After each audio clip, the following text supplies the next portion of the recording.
And welcome, welcome, welcome. This is Peter Winnick. I'm the founder and CEO of Thought Leadership Leverage, and you're joining us on the podcast today, which is Leveraging Thought Leadership. Today, my guest is Dr. Whitney Casares. She is a entrepreneur, a wife, a mother, a doctor, an author, and probably lots of other things that we'll find out about in a bit. She's got a new book out called The Working Mom Blueprint, and she's here with us. So let's just dive in. How are you, Whitney? I'm good. I'm great. It's been a busy day, but a good day. Great. So there's a typical-ish or linear path to be a doctor, right? You don't just, there isn't 58 ways that people become doctors typically, right? However, the opposite is true when it comes to being an author, a thought leader, a speaker, et cetera. So maybe given that you're both, maybe compare and contrast the two and sort of answer the question of how did you wind up here? Not just the doctor piece, but you needed to add the author, thought leader stuff on top because you just had all this time on your hands, I guess.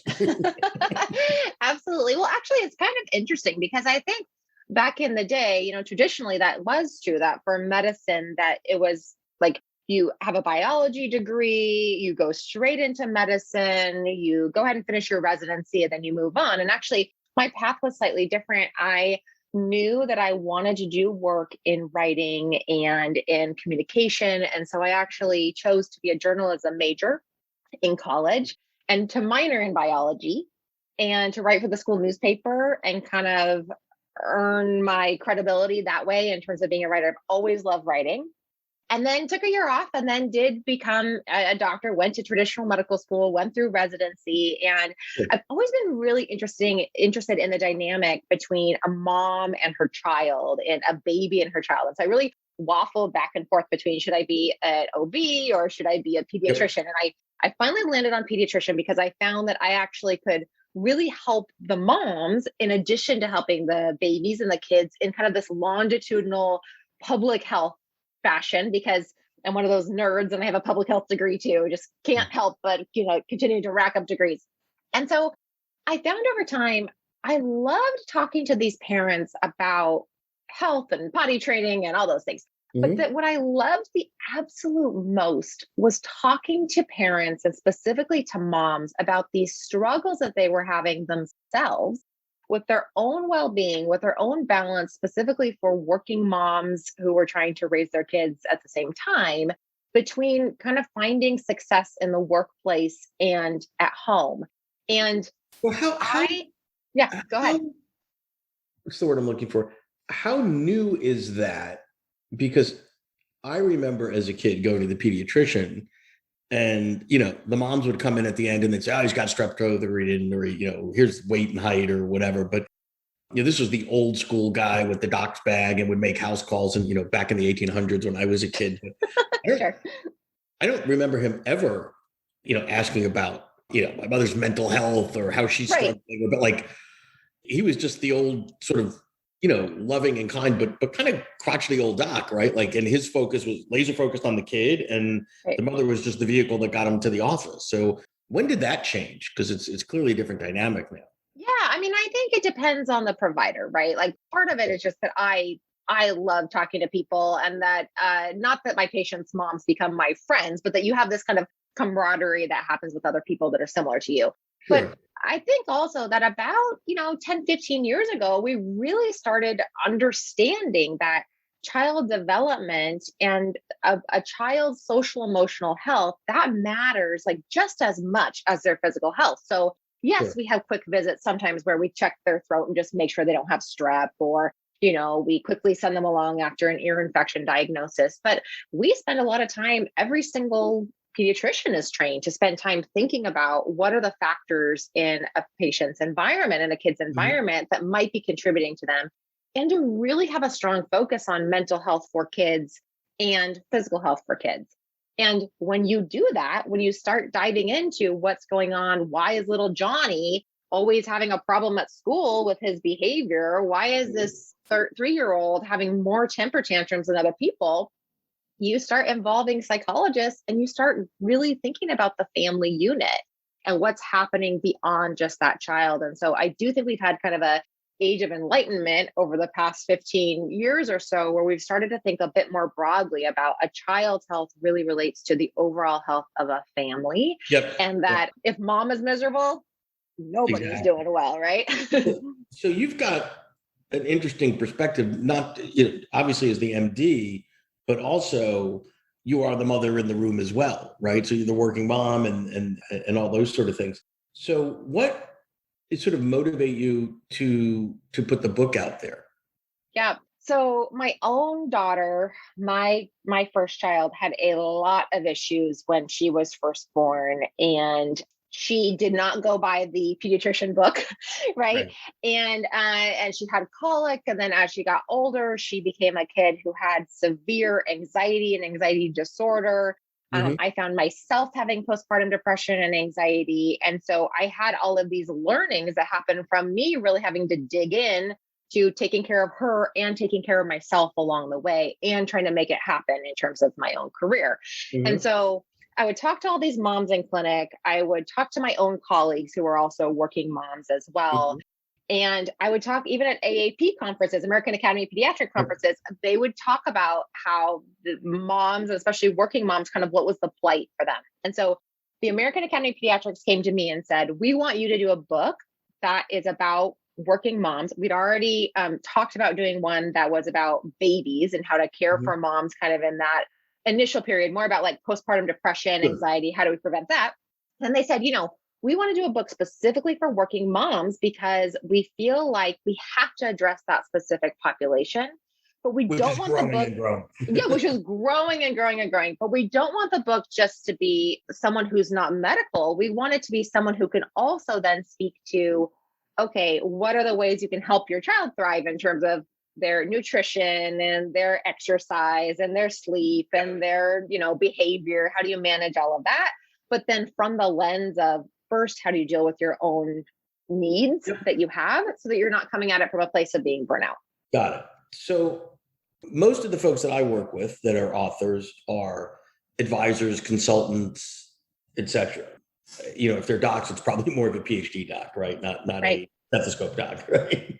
And part of the way they use the thought leadership is either to directly monetize it, like they get brought in as the expert on X, whatever it is, to work with a board or a group or develop capabilities, etc., or they're using it to stand out from the competition, right? So all else being equal, if you need to hire a great X and one of them has a long history of putting out thought leadership, be that books or articles or whatever, at a minimum, it's a tiebreaker. How does that Sure. work for you? And maybe it's a different thing for a doc, but what are the sort of the business models, and does it help the practice? Are there other underlying business models, et cetera? Yep. So it is different for me because I'm not a business person per se, right? Who is the person who has this whole history of working at like a big Fortune 500 company, and I can come in and talk to working moms from that perspective. What I can talk to is from a strategy perspective for bigger organizations, bigger corporations. Okay, in your business strategy, you need to think about the fact that your employees, this huge segment of your employees that you want working for you, want to continue working for you. You want them to not experience burnout, which is going to make them much less Yeah. productive and efficient and focused in their work. You don't want to have a whole bunch of turnover, which is going to cost you money. How do you support those people? And how do you retain your best talent possible, right? We've seen within the COVID pandemic and post COVID now that we're seeing people say, hey, I need this flexibility. And it's not because a lot of times they just have like this preference. It's a lot of times because they actually need it when it's working moms. And so my So, role is, go ahead. yeah, I was going to say, so the quote, the business application of this is things like employee engagement, things like war for talent, things like whatever. So I think I want to play back what you said. If an organization has a deeper understanding around the plight of the working mother, if you will, and some of them claim to, some of them do, some of them play at lip service, some of them really, really get it. They need to integrate that in against their business strategy, their talent acquisition strategy, their retention strategy, because particularly now in this, I don't know if we're in post-COVID yet or whatever, it feels closer to On it the than border. post-COVID-ish, right?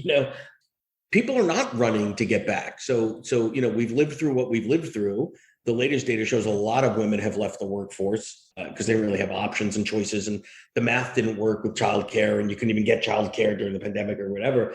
But a lot of people are going, actually, I'm really, really good at what I do, and I only want to work for a place that understands that and allows me some freedom. It doesn't mean I never go to the office or whatever, but when you think about the burden that puts on families, and women sort of shoulder most of it for the most part, the commute and the responsibility and all that other stuff.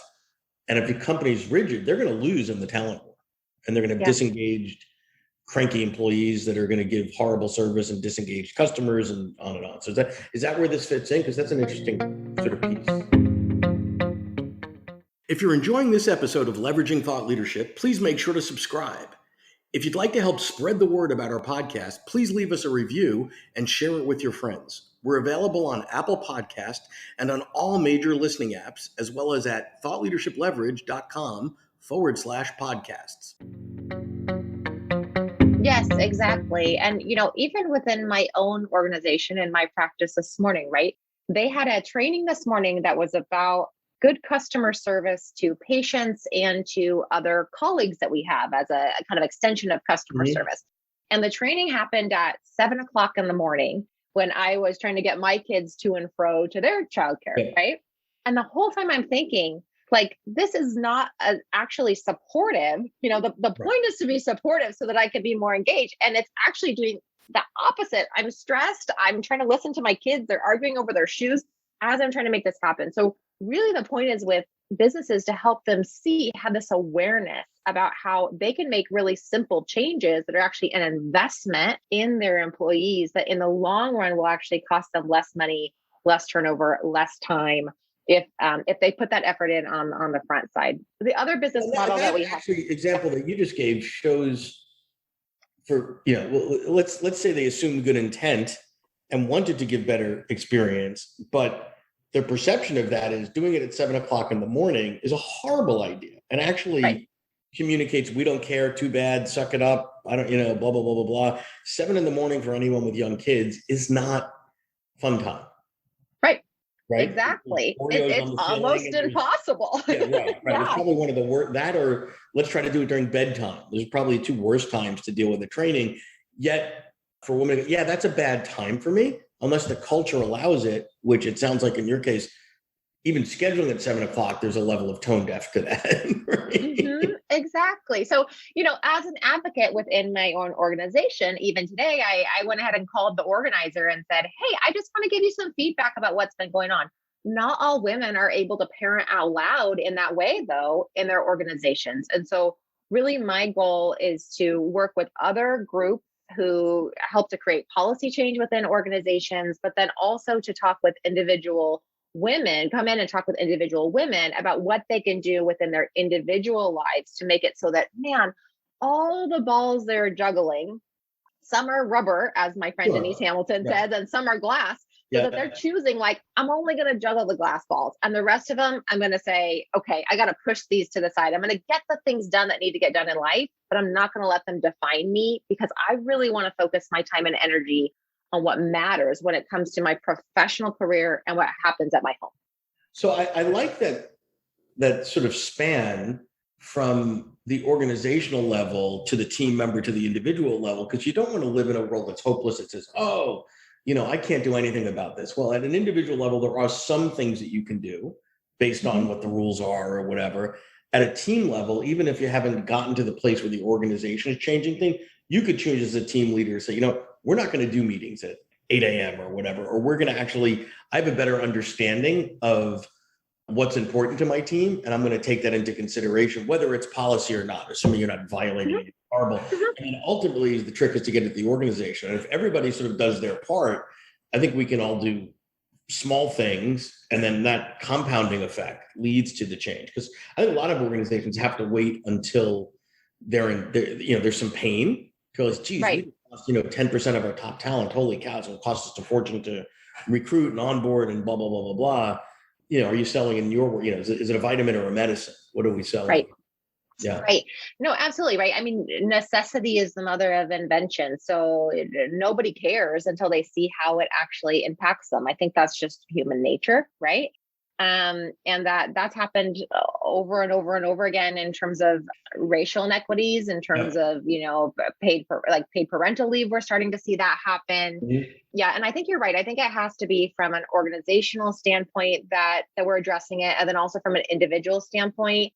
My friend Eve Rodsky, who wrote Fair Play, which is Right. about kind of equity within relationships, she talks about how, yes, like we want culture to change. We want everything to change in culture. But also what you have to do is at your house, create some change. And so that's always my message is you cannot control the chaos of your kids and your life and all the things that happen, but you can for sure control deciding what it is that you want, what are your intentions, how attuned you are to yourself, so that when there are times to make decisions and you feel that inner conflict, you can come at it from a place of really strong confidence. When you mentioned earlier, I'm wondering if there's a bit of, you were in a position to be able to give feedback to that group that did the 7 a.m. piece.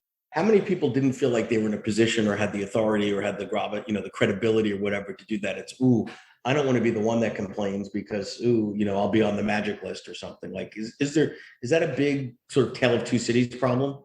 Yeah, I think it is. And, in my organization, less so because we're a small group of 12 people and Right. everyone's a partner, right? So less of a big deal. People have been here a Yeah. long time. But I do think that at larger organizations, absolutely, especially if you are someone who's trying to climb the ladder, career wise, still, if you're vying for that promotion and you don't Good. want to be seen as the squeaky wheel who's annoying. So a lot of people within this space have talked about this idea of parenting out loud, of dads and moms, all caregivers, starting to make sure that they're talking about their parenting responsibilities that they have, whether they are male or female or somewhere in between, so that way it becomes the norm, and managers being really open about their own parenting needs that they Right. have, and kind of opening up that conversation to make it more normalized. And those are fairly new conversations that are of the norm Mhm. in the workplace, where clearly 15, 20 years ago, it was a little bit of check your baggage at the door. This is the way we do Yeah, things. And, I'm sorry, your sitter didn't show up, but we still have clients to serve. Right. So right. and that's changed. And it's still a changing process. Cool. Well, this has been fantastic. I appreciate your time. First time in a long time I'm talking to a doctor and wasn't in a waiting room for a while. So this is great. Yeah, I always tell people, the whole point of the books, and actually I'll say this kind of in closing, the whole point of working with the American Academy of Pediatrics and of putting this book out there is we wanted it to be like, it's like having a cup of coffee with your best friend who just happens to be a doctor. And that's my whole business platform and approach at Modern Mommy Doc too, is I'm Right. in here with you on this, and we can do it together. So it doesn't have to be that there's a kind of these people up here at the top and you at the bottom, Right. that we're kind of linking arms together. Very cool. Well, thank you so much. Appreciate your time. And we will chat again soon. Thanks, Whitney. Thank you. To learn more about Thought Leadership Leverage, please visit our website at thoughtleadershipleverage.com. To reach me directly, feel free to email me at peter@thoughtleadershipleverage.com.